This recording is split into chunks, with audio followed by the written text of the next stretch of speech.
you're so pretty, you're so nice, you're so smart. And I'm like,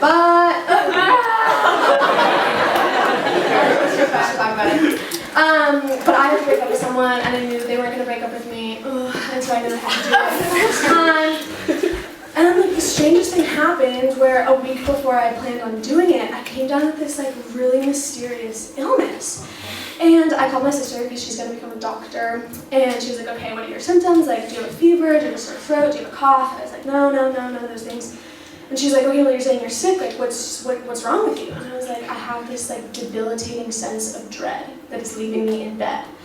And she's like, you're not sick, that's anxiety. Oh my god, I had no idea. I was in bed, I was remembering like diseases that make you really nervous. It's just anxiety, I didn't know. It's horrible.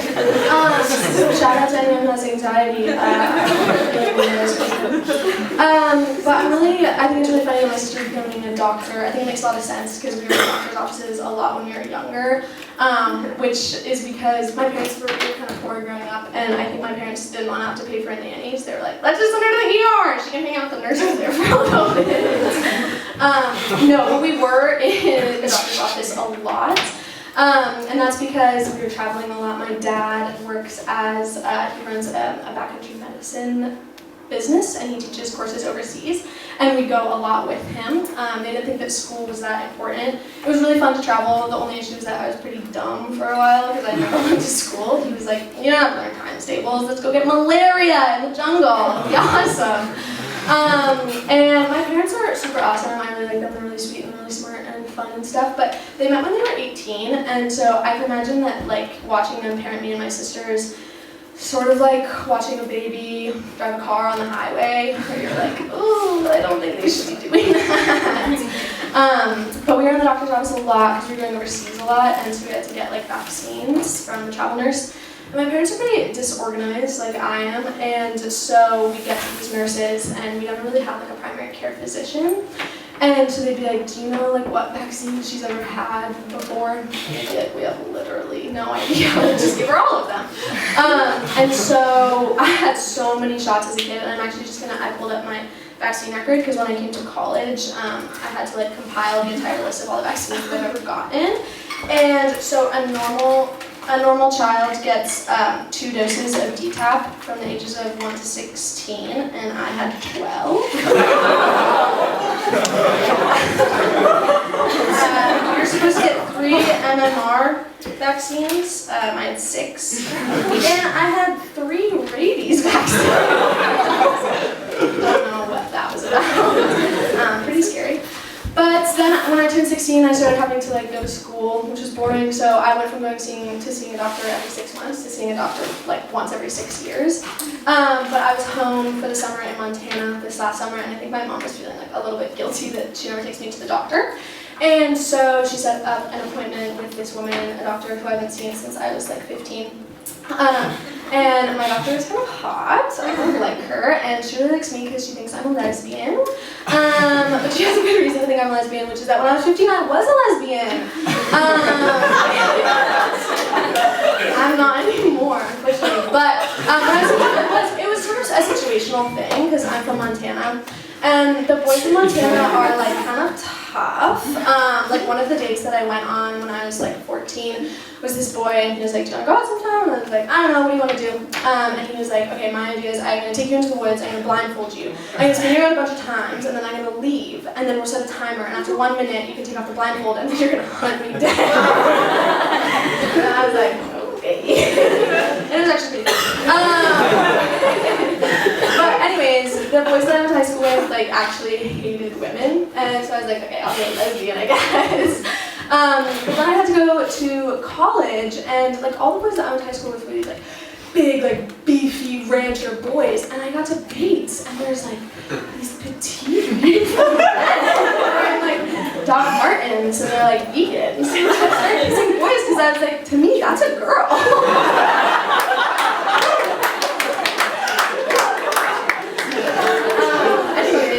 Most people go home after going to school and they're like, Mom, Dad, I'm gay. And I had to go home and be like, Mom, Dad, I'm kissing someone who Nordic skis. That's so much worse.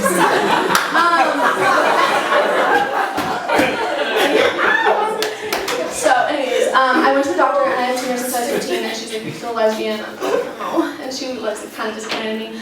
But she was like, are you on birth control? And I was like, no, even though I'm kissing boys now, I haven't gotten on birth control, because kissing boys to me is sort of like smoking cigarettes, where every time I do it, I'm like, that's the last time, I swear.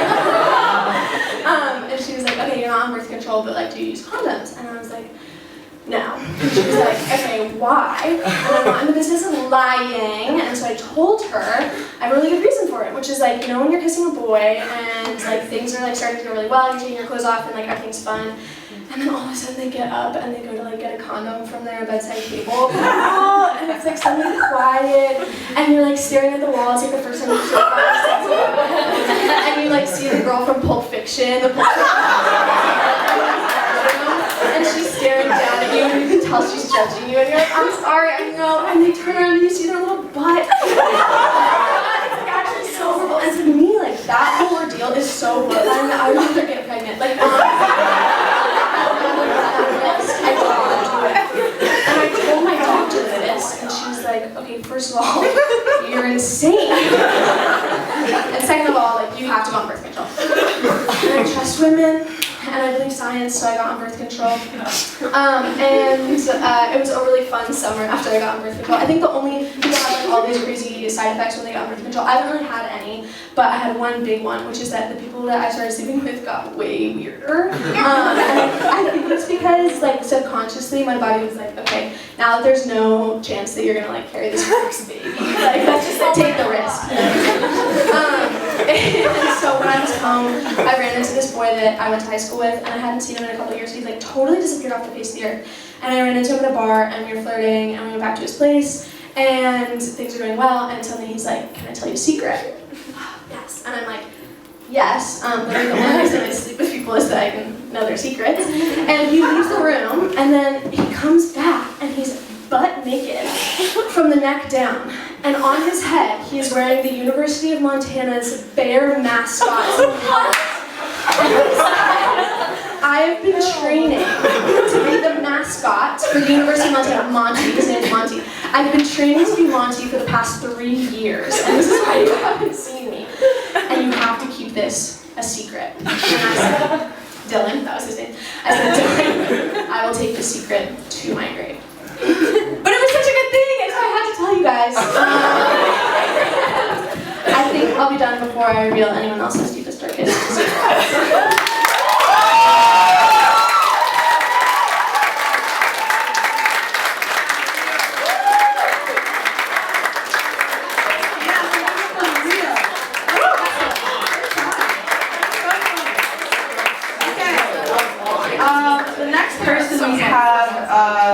Comes from New Hampshire, and I asked him a few questions about himself, and he described himself as the person who's always yelling at commons workers.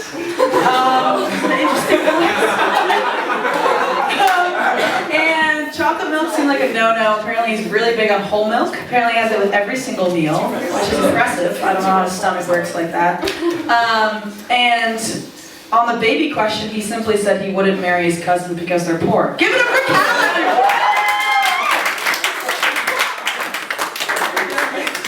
I'm super lactose tolerant. I don't know what would happen if I just stopped. Something probably very bad. Also, Maria and Nez, you guys just freestyled that with no notes. So impressive. I'm gonna try. But actually, I have a couple sections that I'm gonna forget. So, to start, well, okay. Right now, I'm about to graduate from college. This one, and I am just. The whole thing is kind of a little bit overwhelming. I mean, I studied geology, and thanks for asking. I knew coming in that I wanted to study science, but it took me 4 years to realize that I just wanted to look at the squirrels. Really. That was kind of tough realization to come to. And then, like, after college, there's a lot of, I've been thinking about money a lot, and more serious questions, like, I'm kind of curious if it's illegal to train crows, a couple crows to pickpocket. Because if so, then I have this really good business idea. And I'm really excited about the idea of owning my own business. And I think, apparently you need business assurance. I don't know, do you guys think that's a good idea? Yes! Assurance, thank you, Maria. Yeah, and after college, I'm not big into like academics, but I was thinking about maybe getting my PhD. PhD? Probably not. So, I have a family group chat, and it's incredibly unhelpful and unhealthy.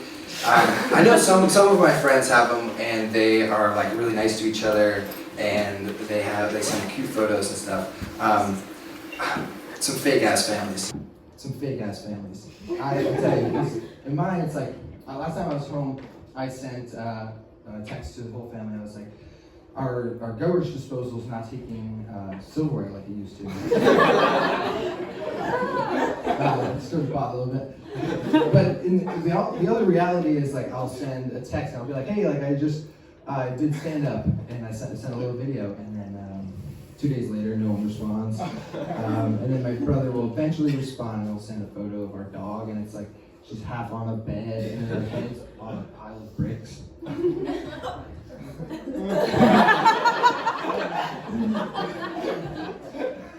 So, for the longest time we didn't have a garbage disposal in our house, and eventually we got one. Her name is Sadie. She is a 9-year-old silver lab, incredibly handsome.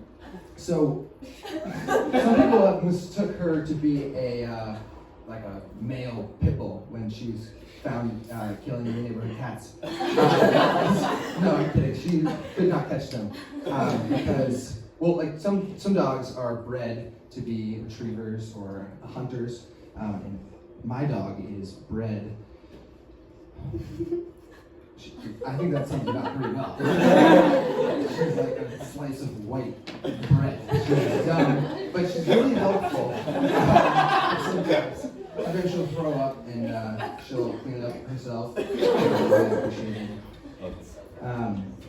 But she also, what was it? Good dog. Oh, right. So, before her name's Sadie. I said that. We're going to call her Sadie because that's good. I got a dog, and I wanted to train this dog to go without eating. Because that sounds like an ideal dog. And things actually were going pretty good for a couple of weeks. And then she died. Well, the neighbor shot her. We didn't learn anything from that, and we got another dog. And I was like, I'm going to train this dog to go without pooping. Because that didn't work. We're going to go try this other ideal dog situation. And actually, it was working pretty well. A couple weeks in, things were going good, and then she just exploded. Yeah, but, well, I was a neighbor shot.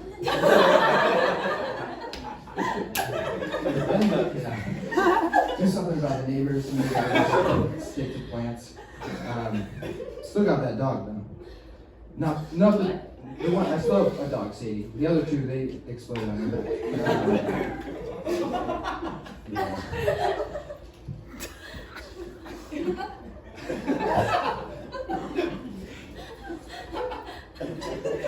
That was yeah. Hopefully that wasn't too dark. It was. We'll lighten it up a little bit. So people love their dogs. They will do anything for their dogs. They'll pay thousands of dollars for food, for a vet, or they'll move their literal house. And yet, when I show up to go to their house and play with their dog, as I do, they will always say like, "Oh, this is so great. This is so fun. She loves you. You should take her home." And can we stop with the ingenuine pet offers? Because I'm a man of my word. I'm an honest person, and I will take your dog. Honesty is a trait I think is very important to people, and it's something that I learned in my 10-year tour in Afghanistan.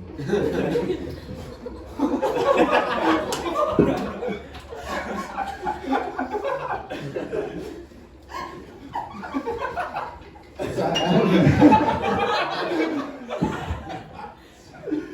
have a couple one-liner jokes. Some of them more than one line. When I was camping this summer, I started with my friend Josh. We both rounded a corner and I was holding this big camping knife. And and then I stabbed him. And he was so startled.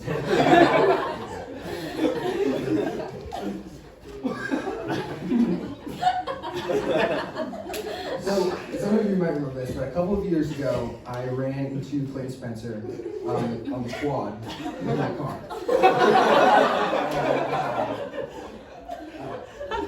It was fun, isn't it? She was fine, just a little dent in the front bumper.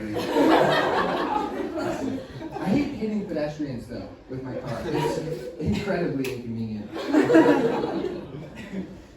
I just recently misread this text from my uncle. I showed up to go hunting in a gimp suit.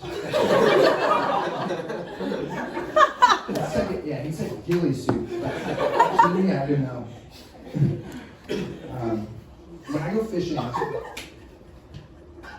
don't need to go home with a fish. What I like to do is catch, kill, and release. It's so much more sustainable. I feel like a lot of you probably already know this, but they actually designed birds after planes. The aerodynamics of planes played a major role when they were designing the birds. I read that somewhere. Okay.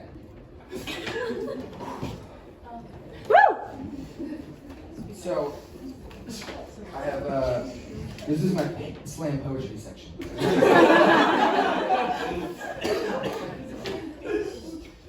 Penguin, flightless bird. So, raven, flight more bird? The chicken parm is made with provolone. Investment banking? Basket making. DMT at the club. A mud room full of mud. The war on drugs. Not as fun as the war while on drugs. Semi-truck? No, that's a whole damn truck. More like a truck and a half. And why do boogers be tasting so good? Whose chair is that? Not my chair. Not my chair, not my problem. That's what I always say. Driving home with a fresh pizza in the seat right next to you. That sucks. Staring into the sun for too long? Fuck. Barriers constructed to hold back water, but then they also pull in water to generate electricity? Damn, that sucks.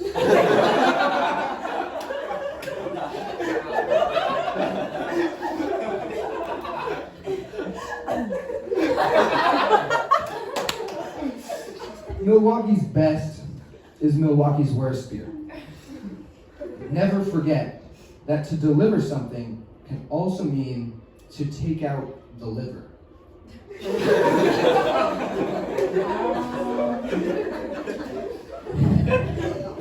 1,000 years from now, most of us will be dead.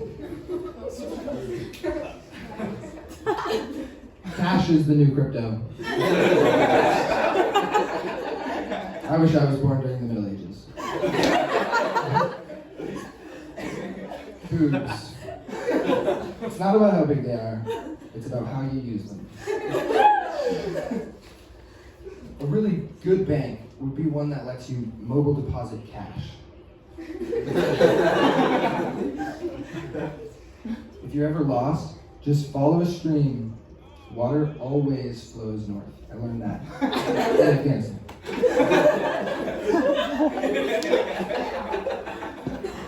So, all right, now that's done. I'm done with the slam section. But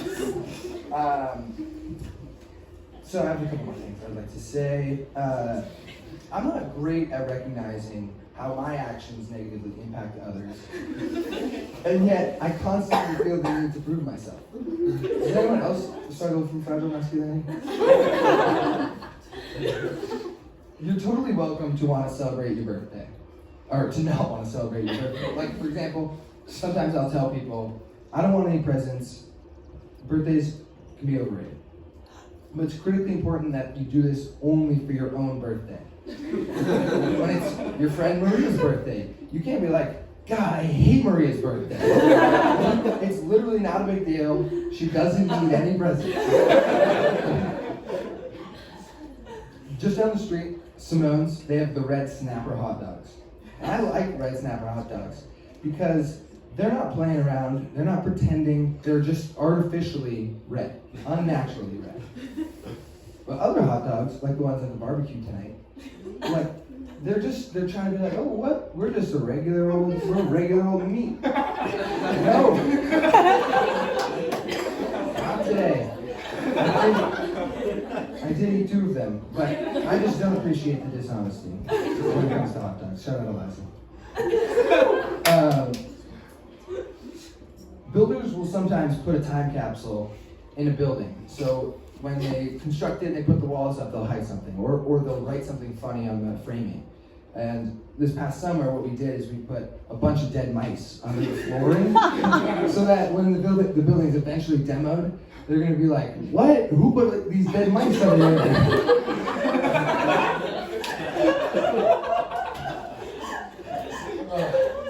Now, before we wrap this up, there's something that I'd like to get off my chest. Thank you